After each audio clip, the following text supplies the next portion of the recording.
To plead guilty would actually be losing face to me, and especially if you're not guilty and you know for sure you didn't do anything wrong. So not pleading guilty was really important to us. It would have been probably harder for me had we been given the option not to plead guilty and to pay a fine. Actually. In the documentary, it talks about how Kenya was able to sort of mastermind this group of employees. You know, some people would ask, how was he able to do this without anyone of the top leadership knowing? How do you think he did that? Well, Kenya, it turns out, is quite an operator. He speaks many different dialects. I think he speaks Wenzhou fluently, he speaks Mandarin fluently, Cantonese fluently, and all of those dialects are basically very different, like a different language. He also would conduct, we found out actually during trial that he would conduct a lot of his work outside of the office. He would meet customers in the bakery or in the lobby. While we knew him, we always knew him to be very cooperative. He was a team player.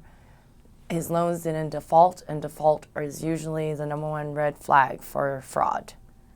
So I think that's the way he got away with it. And as our attorney said, our defense attorney said to us, well, when we discovered that he was doing something wrong, we fired him. But the DA's office hired him to be their witness. And on trial, he was proven to be such a liar, actually. So there was a huge discussion amongst our family members.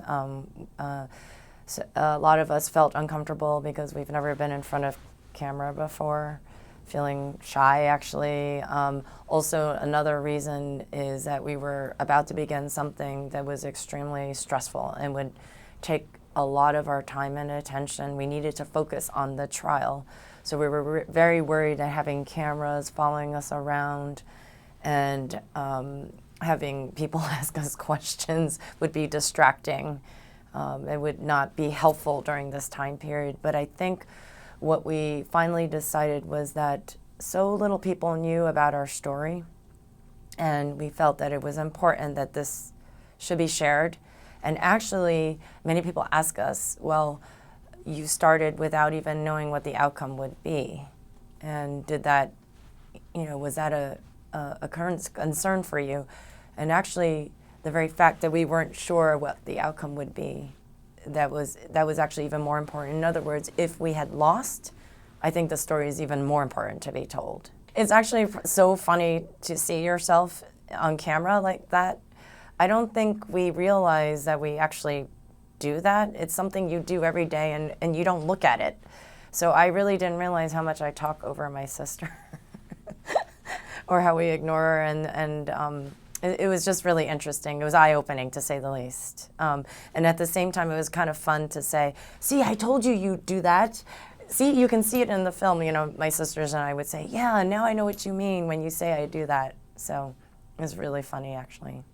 I think there's so many different messages. One that comes to mind for me is that justice and liberty are actually so precious, and oftentimes we take it for granted, and it's not until you are faced with the fact that these may be taken away from you that you realize how important they are.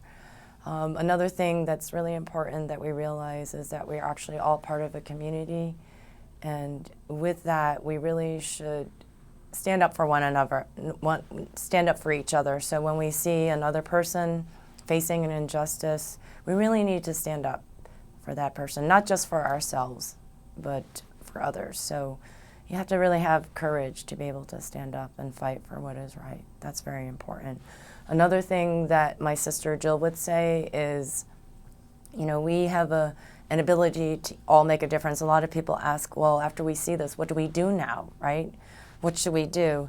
And one thing Jill says is that we as individual citizens, we all have our purchasing power. We all can make decisions as to where we go and spend our money. We can bank at the large banks, but we can also bank at our community banks. We can shop at the big retail stores and online, but we can also go around our neighborhood and support our local businesses. And that's really important if we don't do that, local businesses, community banks will close up, and the only choices are left are the big banks and these big retailers, and they won't care about you ultimately, and we as a consumer will suffer. So.